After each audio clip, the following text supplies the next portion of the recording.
tabu untuk dimakan. Malati, gailo, pamali. Nah, kalau orang Jawa Barat banyak pamali. Ada Jawa malati. Ya. Kalau kita gailo ya orang Jawa Timur. Jadi ada makanan-makanan yang menjadi tarak atau ini tabu dimakan. Makanan itu apa? Orang hamil nggak boleh makan telur, nanti anaknya amis. Pernah dengar nggak?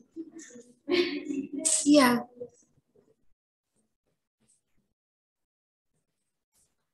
Padahal secara kebutuhan intake gizi, ibu hamil itu butuh protein tinggi.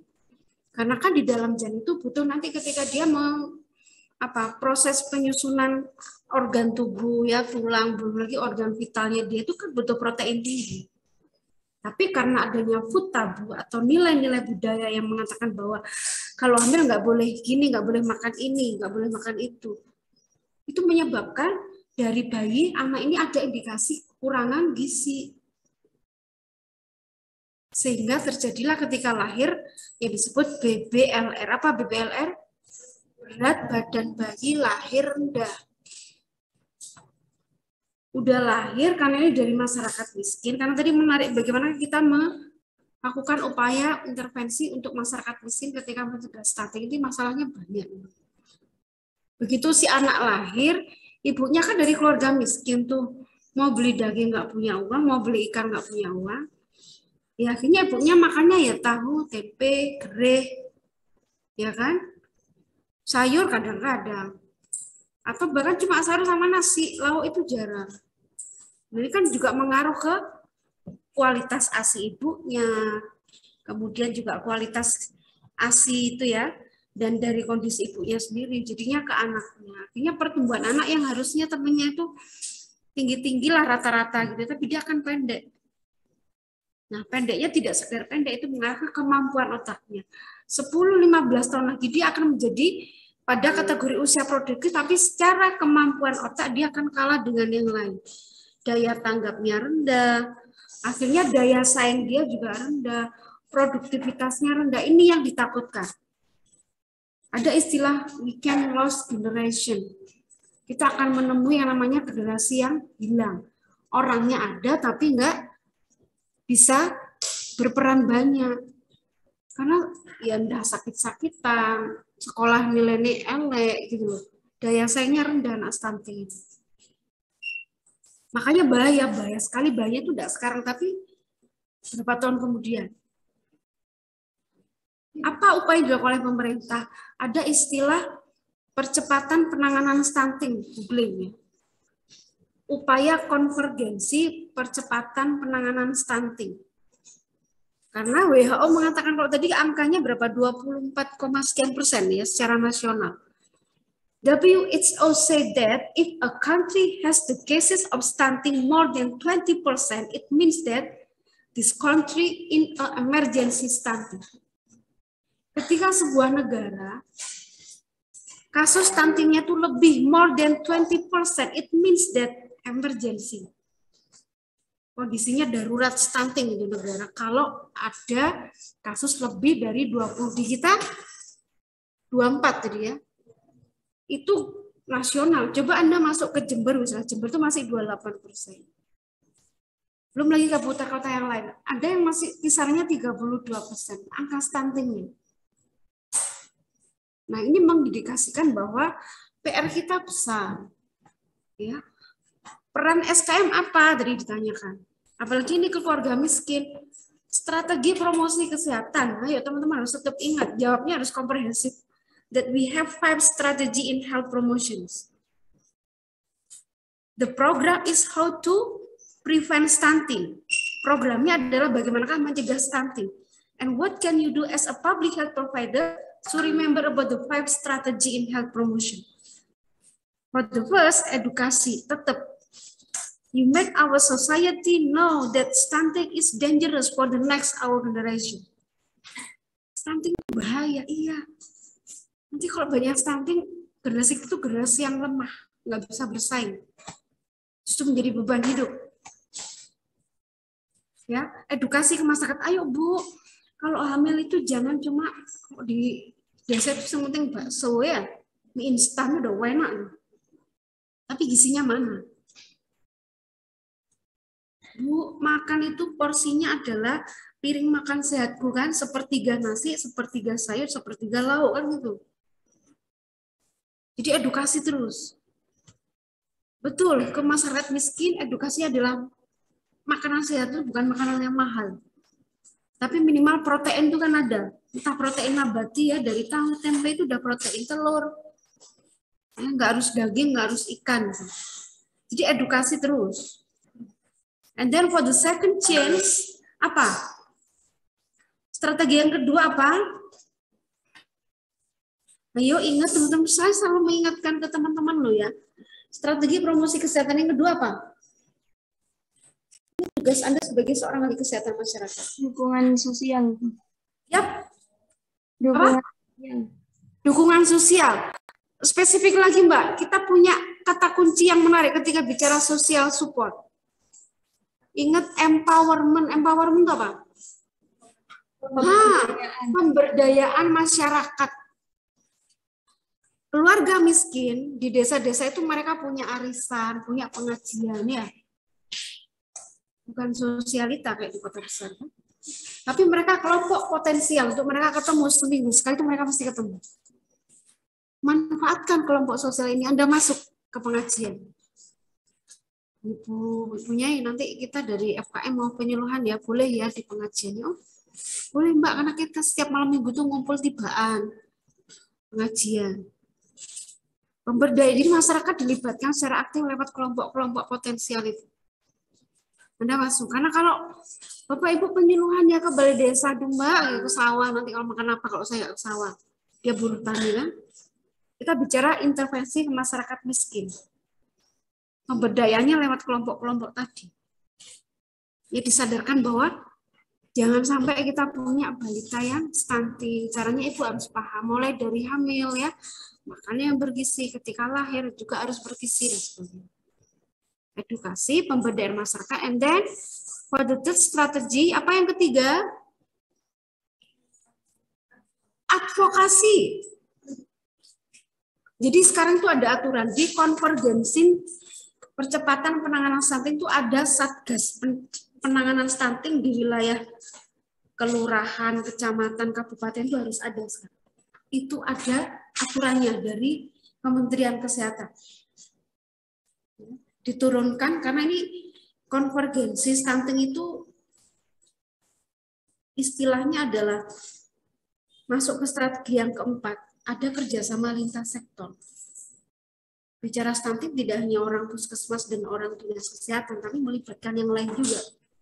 Kenapa tokoh masyarakat ikut? Ya tadi pengajian-pengajian itu kalau bisa tokoh masyarakat yang memberikan informasi ke warganya biar masyarakat segera mau menerima informasi. Jadi ada advokasi, ada kebijakan. Satuan tugas penanggulangan stunting daerah. Misalnya dari itulah ya. Nanti di kabupaten, di kecamatan, di desa itu. Siapakah yang ada di tim itu? Mulai dari kalau di desa ada kepala desa, ada PKK, ada kader posyandu. Ya. Kemudian ada tokoh masyarakat setempat, ada kepala dusun. Nah, itu masuk. Jelas ya? Advokasi. Supaya stunting itu teratasi. Jadi ada aturan yang menguatkan, terutama dari sisi pemerintah, bergeraklah untuk mencegah stunting dengan membentuk satuan tugas penanganan stunting di kecamatan. Nanti ada Pak Camat, ada Pak Kapolsek, ada Pak dan Ramil, itu dilibatkan semua untuk mencegah stunting. Jelas ya, advokasi. Kemudian apa? Yang keempat? Tadi kan kerjasama lintas sektor ya, jelas ya. Menangani stunting tidak hanya orang kesehatan, tapi kita butuh kerjasama dengan pihak lain. Makanya di sekolah-sekolah, kenapa tadi disebutkan? Mencegah supaya tidak terjadi anemia pada ibu hamil, pada remaja. Itu arahnya adalah supaya remaja paham sebelum dia jadi pengantin, jadi ibu, dia harus sehat dulu. Ya, jangan sampai dia terkena anemia. Itu contoh bagaimanakah kerjasama lintas sektor itu mulai digalakkan dalam penanganan stunting, mulai anak itu belum jadi ibu tapi calon kan, catin, calon pengantin, SMP, SMA, apalagi yang kuliah ya, ada program pencegahan anemia pada ibu atau calon ibu. Nah, di situ kerjasamanya berarti sama siapa? Sama sekolah-sekolah. Nah, berarti kan tidak cuma bicara puskesmas dan dinas kan? Ada sekolah-sekolah SMA, ada sekolah SMP yang kita libatkan dalam rangka penanganan stunting. Jelas? Di strategi yang keempat, kerjasama lintas sektor. Yang terakhir, apa? How that our society can access the health services. Ngomongin stunting, berarti kan harus tahu ini anak berat badannya berapa, tingginya berapa. Per bulan kan? Dari mulai 3 bulan dia lahir, nanti 6 bulan karena dia harus dikasih PMT, dikasih makanan tambahan. Setahun, 2 tahun sampai balita itu kan dilakukan pengukuran berat badan dan tingginya. Dipastikan dia ini dalam kategori yang aman, tidak gizi kurang, tidak pendek. Berarti apa? Akses layanan kesehatannya apa? Menyediakan apa? Posyandu. Jangan takut Mbak yang keras suaranya, percaya diri. Benar, posyandu. This is mean that posyandu is one of the health services. Tapi berbasis masyarakat. Nanti Anda mengenal istilah UKBM. Upaya kesehatan berbasis masyarakat. Ya, ada posyandu. Jadi ketika masyarakat Bu, anaknya harus setiap bulan ditimbang. Ditimbang di mana Mbak? Di posyandu. Pastikan posyandu itu ada. Pastikan kader itu aktif. Pastikan Bu Bidan juga datang kan ke posyandu. Jangan ke posyandu Bu, posyandunya nggak jalan. Kan itu contoh bahwa that we can make our society have a good or healthy behavior. It means that they can access the health services. Ya kan?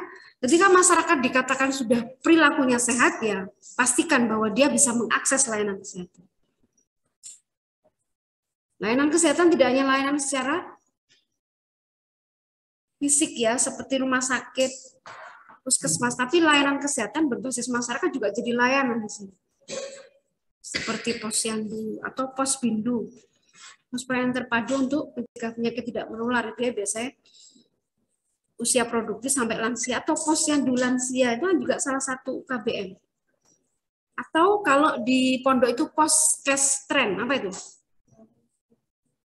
Pos kesehatan pesantren. Tadi ya, untuk mencegah anemia pada remaja putri karena dia adalah calon ibu. Kalau masih remaja, sudah kurang darah, sudah anemia, nanti kalau hamil jangan-jangan tambah parah. Ya kan? Itu memanfaatkan poskestren untuk mendistribusikan tablet tambah darahnya.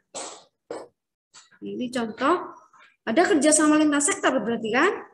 Jadi di sekolah, di pondok itu juga kita bergandengan tangan orang-orang kesehatan dalam mencegah stunting. Jelas? Oke, yang di rumah ada pertanyaan? Yang di kelas? Terkait dengan stunting tadi, jelas ya?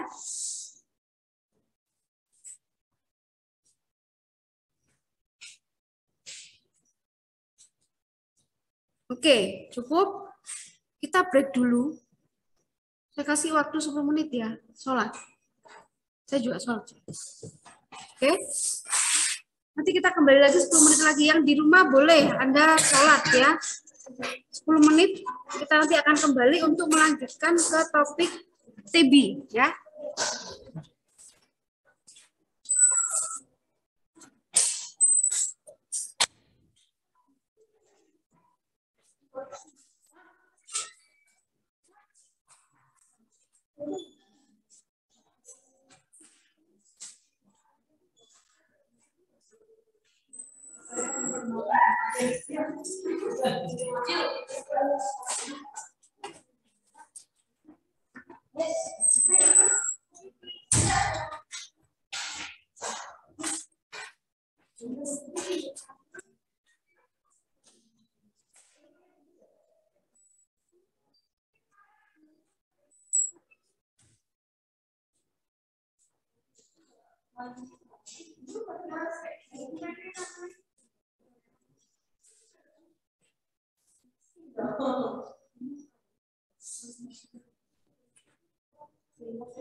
Enggak,